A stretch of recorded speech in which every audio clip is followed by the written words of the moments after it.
my honest opinion, I feel like games just don't really respect your intelligence anymore. Even newer editions and series that have been going on for over a decade will treat you like an infant. Take any recent Assassin's Creed release by Ubisoft. Screen glowing with giant, unmissable go here icons and minimaps so cluttered it looks like you're playing Pandemic 2 and you're winning. It seems like most games nowadays treat you like an idiot, terrified that you'll get lost or have to connect two simple ideas on your own. They put you on this giant leash so that you're not a player anymore, you're just a checklist follower on their linear path that they've predetermined for you. You go from point A to point B because they told you to. The thrill of discovering something is kind of dead. The satisfaction of figuring out a puzzle is lost on the idea of having a player character or a companion blurt out the solution if you stand still for 30 seconds and look around. You have to stop that chain! How? I do not know. That's why I'm thankful that there are still games out there that treat you like an intelligent person. Games that don't want to manage you, they just want to challenge you. Especially in something like sandbox games where they don't really want you to do anything. They just give you the tools to do what you want to do in their world. The aggressive handholding isn't a bug, it's a feature, and it's become the dominant design philosophy in any big budget AAA game. In an industry where player convenience has become a nice sounding substitute for never letting anybody think. And I definitely understand the idea behind it. Back in the day, the information was a lot less vast for gaming in general. Your only pipelines for information when you were stuck on a game were either magazines or calling 1-900-288-0707, and it was $1.50 a minute. In the modern era, information comes so easily. Convenience has killed our attention span. Nowadays, if somebody has to pick up their phone and Google what they're supposed to do or sit for 20 minutes and figure it out, they just say the game is shit. A lot of modern games give you these giant, beautiful worlds, and then they just wallpaper them with icons. What's kind of ironic is a lot of adventure games like Uncharted or the newer Tomb Raider series, or even the God of War reboots, they all are supposed to be this vast adventure full of exploration, especially when you talk about Uncharted or Tomb Raider. I mean, they're explorers. But instead of exploring, you're kind of just walking down this linear, expansive, and cinematic path with companions that are very eager to give you tips or hints anytime you get stuck for more than 30 seconds. This design kind of dismantles what makes games games. You're kind of just on this roller coaster ride or like a slightly interactive experience, and while you don't need to give players the choice to change the story 100% of the time, there should be a level of player agency, a way for players to interact with the environment that isn't necessary to get through the level.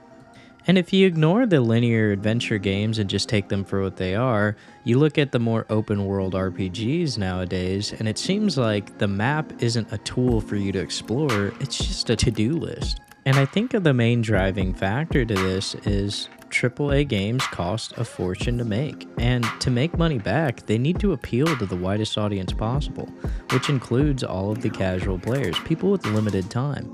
Now, I don't think games really respect your time anymore, but if someone doesn't have the patience when they get stuck on a puzzle or looking for the next thing that they're supposed to complete, they're going to move on and play something else. Personally, I don't think it has to be this way. If you peer past the glare of all the focus-tested blockbuster AAA games with razor-thin margins, there is a pretty big space in AA and indie. The other approach is still thriving, and the approach is simple: respect the player. Respect their ability to overcome a little bit of a challenge, and respect their ability to have the intelligence to solve something on their own.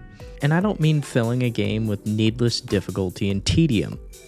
I mean by creating worlds and systems that reward curiosity, observation, and real engagement with the environment. I would say at the forefront of this isn't an indie or AA studio, it is a AAA studio, and that studio is From Software. Now, while they were always making pretty big and important games, shout out fucking Armored Core, best mech game ever, I feel like Elden Ring was their big breakout mainstream success. When Elden Ring came out, what hooked millions wasn't just the massive scale, it was the silence of the world. The game drops you into a vast, hostile world with a few cryptic clues on what to do and where to go, and then it just lets you go. There's no quest log telling you what to do, there's no big yellow arrow saying go this way or that way. The world is the guide. The castle on the horizon, it's not just scenery, it's the place that you can go. And Elden Ring, Dark Souls, Bloodborne, all of their games had a tutorial. And their tutorial was, you step out into the open for the first time, and you die. You are not supposed to win the first fight. It's trying to show you that death is an inevitable part of the game. And it's kind of interesting because they had been making those games for the better half of 15 years, and people paid attention to them and they had mega fans, but none of them were quite mainstream.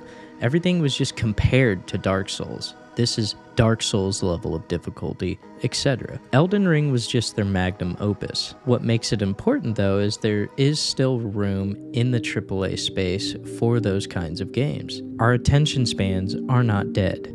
My favorite thing about games is the ability to just start up a game and do what I want to do. That's where my draw to sandbox games comes from. Games like Bannerlord, where I could be a mercenary, a trader, or a king. Games like Kenshi, where I could be starving, have no legs, or starving, or join a cult, or starving. The possibilities are endless. And this isn't limited to games that came out 5-10 years ago either. Crimson Desert just came out a few weeks ago, and the main draw of that game is the exploration, the puzzles, and the combat, all of which are somewhat open-ended.